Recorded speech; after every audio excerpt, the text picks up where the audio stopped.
Fred Testo s'est fait connaître du grand public avec ses sketchs du SAV des émissions sur Canal+ avec Omar Sy.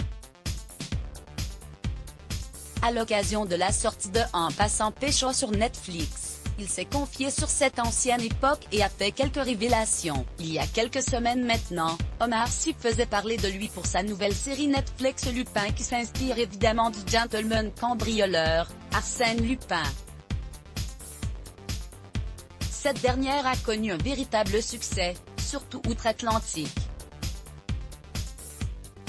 Ce mercredi 10 février, c'est au tour de Fred Testo de faire une arrivée remarquée sur la célèbre plateforme avec le film En passant pécho. À cette occasion, il a décidé d'accorder un entretien à Télé Loisirs et a accepté de revenir sur ses débuts avec Jamel Debbouze, Omar Sy ou encore Eric et Ramzy. Il y a toujours une part de cette époque dans ma manière d'interpréter. Si tu regardes des images des années 2000, de Canal, c'est sûr qu'on a l'impression d'avoir grandi et qu'on était des petits à l'époque. Mais je ne parlerai pas de réussite. C'est surtout qu'on a eu la chance de pouvoir continuer ce métier, que ce soit d'être comédien, auteur, réalisateur ou producteur.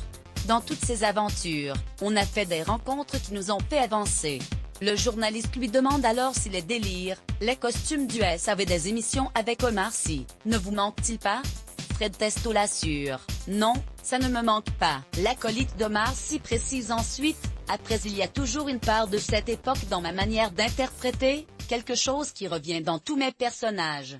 Mais ça me mène à autre chose aujourd'hui. J'ai travaillé 14 ans en tout chez Canal, donc des déguisements, des personnalités, j'en ai fait, j'en ai porté. C'est pour ça que c'est agréable de retrouver un peu de cette folie dans ce film par exemple, c'est une continuité. Par JF.